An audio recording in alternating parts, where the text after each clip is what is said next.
here's my quick 3 tips on the buying side as well. So there are Ring cameras, ADT, Arlo, Nest cameras. Like, there's a million different types of cameras out there. Even though, yes, they have to disclose to us if there is audio on them, not all the time do they think of it, or they don't realize that it's even on their camera. So mum's the word. When we go inside, take a look around, ask your questions, but if you have negative things or positive things, let's talk about it outside, because we don't want to put the seller on a defense, especially if, even though there may be a couple negatives and we point them out in the home, and then you ultimately still want that house, that might be something that hits them to the core, because the selling process for yourself and also for them can be an emotional experience where they are attached to it, especially if they've been in the home for a very long time. So make sure that mum's the word, and then when we are in a private setting, intimate, where we're able to keep those to ourselves and filter it appropriately during our negotiations, trust your advisor. Number 2, pre-approval before you start that process. So sitting down with us on a consult to know what that process and expectation of the market and what your criteria and location is, because each pocket is so different, we're going to set you up for success on that and partner you with the right lender to get you to the closing table. And number 3, trust your agent. And tip 3 for sellers, please listen to your advisor.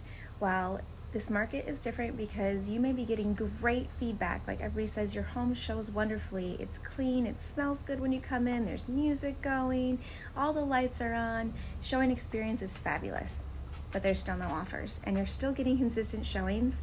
That means the price is not compelling to be selling. I heard a great video yesterday that went about how appraisals have been all over the board. They have been for like 3 years. So just because something didn't have an appraisal and it's sold for this super high price doesn't mean that your home's going to either. In my opinion, that buyer for that home is going to pay what they want to pay for that home.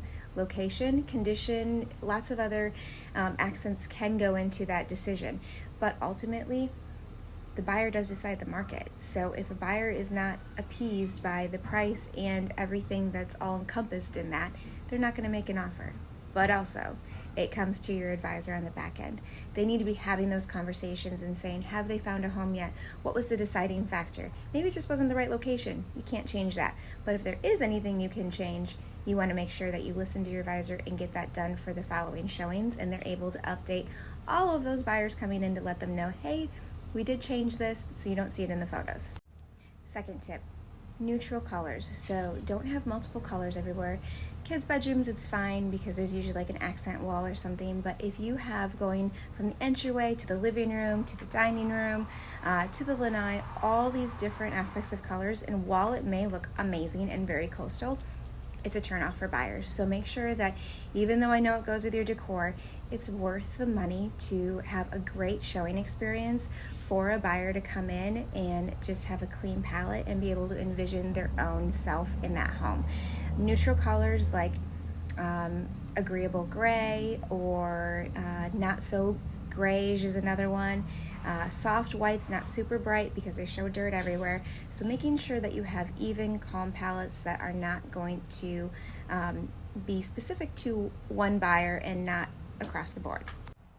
Being an advisor who has also been through not only the home mortgage process, 1031 exchanges with family, and also buying and selling, I want to give you the top 3 tips as a seller and then as a buyer that you need to be aware of when you're first starting your home search. So as a seller, you want to make sure if you have pets.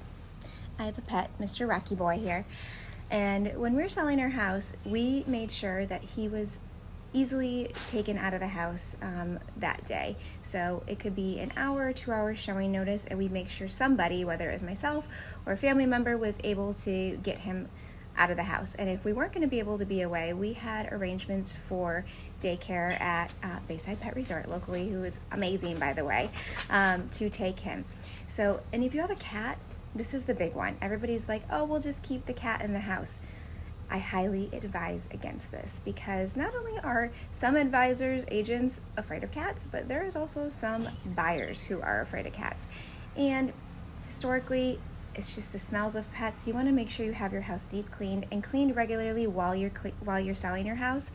And the greatest deodorizer in the world is Pura deodorizers. You can get them online and plug them into your wall, and then you're able to connect from your Wi-Fi on your phone and start the tropical, floral, whichever smell you want to do.